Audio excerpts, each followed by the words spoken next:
Okay, day two, second meal of day two, and so I'm here. The challenge is, what do you do when you go to a restaurant, right? Because I looked on the menu, and there wasn't a single thing that said like this is like super healthy and it's sugar free and it's low glycemic index, and there's a lot of stuff like sandwiches that involve bread. Have you ever noticed that sandwiches always involve bread? Okay. Obviously. So wraps seem like a good deal, but think about it, the freaking wrap, it's like made of like wheat.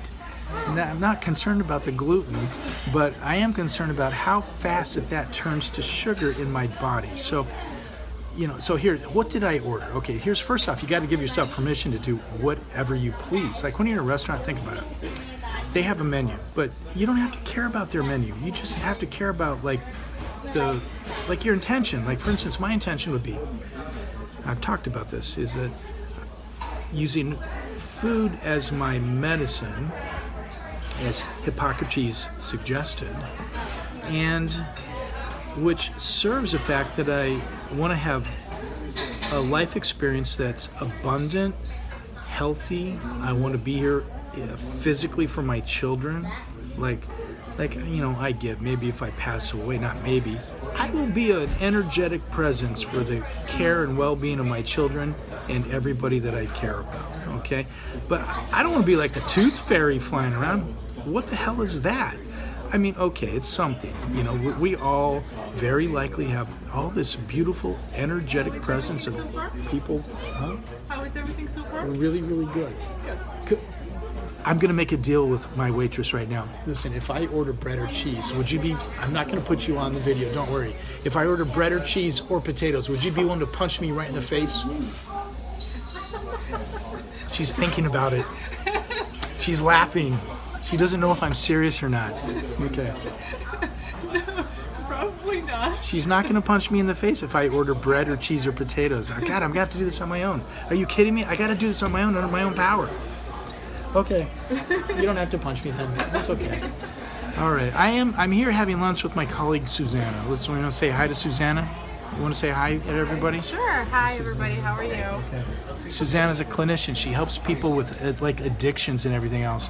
Now I got to say, I don't know if I'm addicted to eating super sugary stuff. I don't even like candy. I never liked candy. When I was a little kid, I never ate candy. I didn't like it. But I did like donuts, and when I was in 5th grade, I told my kids this the other day, that I hoped and dreamed that my walk to school would be lined with a wall of donuts that I could eat on the way. I don't know if that's a sign. Is that an addiction? I would say so, probably. Okay, you heard it from Susanna. Oh my gosh. She helps people with problems with addiction. She's a colleague of mine. We work together helping people. And so I heard it from Susanna. I might be addicted to donuts. I haven't had a donut. I can't even tell you the last time I had it. I haven't had a donut. Does that mean I could still be addicted to donuts? Absolutely, of I could course. still be addicted to donuts? Sure. But I haven't had any donuts. I know, but that doesn't matter. You're still talking about it. You're still thinking about it. Oh, man. I know. Okay. So let's So look those- into the camera. okay. So what about So- my food? Check this out. All right. I'm more concerned about mine. So I ordered an omelet that is egg whites, and it is, you can see, it's full of vegetables. Only vegetables. There's no cheese in that. Okay, so now I'm going to be smart, and I'm going to show you what I'm doing. Okay. This is the hardest thing I've done today. I cut that in half. All right? I'm going to eat one half now. 4 hours from now, I'm going to eat the other half. Strategically, that's what I'm going to take. So if you think about it, the size of that is about the size of my hand, right? The protein source is about the size of my hand.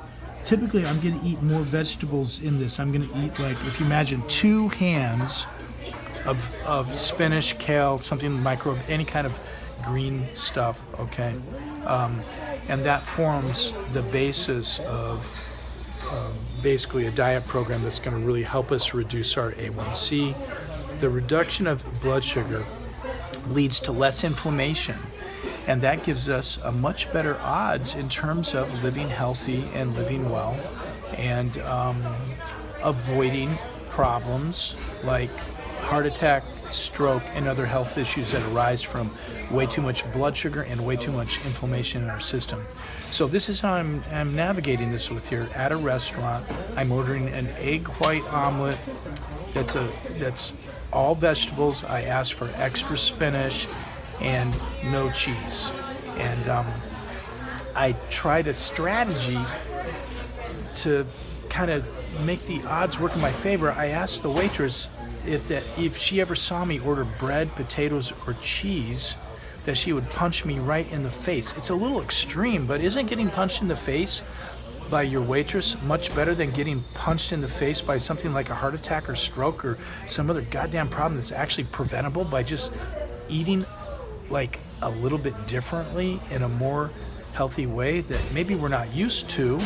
You know, I don't know about you, but I grew up eating like the way we ate on the farm, like bacon, sausage, biscuits, gravy, eggs. Okay, so, you know, it's just habits. Like whatever we practice gets stronger. So, you know, the nice thing about that's important here is that we live in a universe where we can pick any kind of thought we want, and that thought resonates a certain energy. The next thing that happens is that thought builds momentum. So just because I have old momentum that where I want to earn, where I want to, it's like a Freudian slip, I want to earn a giant pile of bacon. Okay, I want to order a giant pile of bacon. Okay, just because I have momentum around that thought and the desire, and I even almost start salivating like Pavlov's dogs. We'll talk about that later with the thought of that. Just because I have that momentum doesn't mean I can't just stop and breathe in and breathe out and make a little space and then pick a thought that's actually going to feel better. For instance, the clarity of my intention is that I want to live well, I want to live healthy, I want to be present for my children and my students and my family and the people that I like and care about. And that I want to use food as a medicine. Okay, so a giant pile of bacon is not good medicine. That's completely ridiculous. Okay, but an egg white omelet with extra spinach, I think it's going to be very good. We'll see. I'll let you know later because I'm going to have half now. In 4 hours, I'm going to eat this other half, and that's the plan. Day 2, second meal of the day.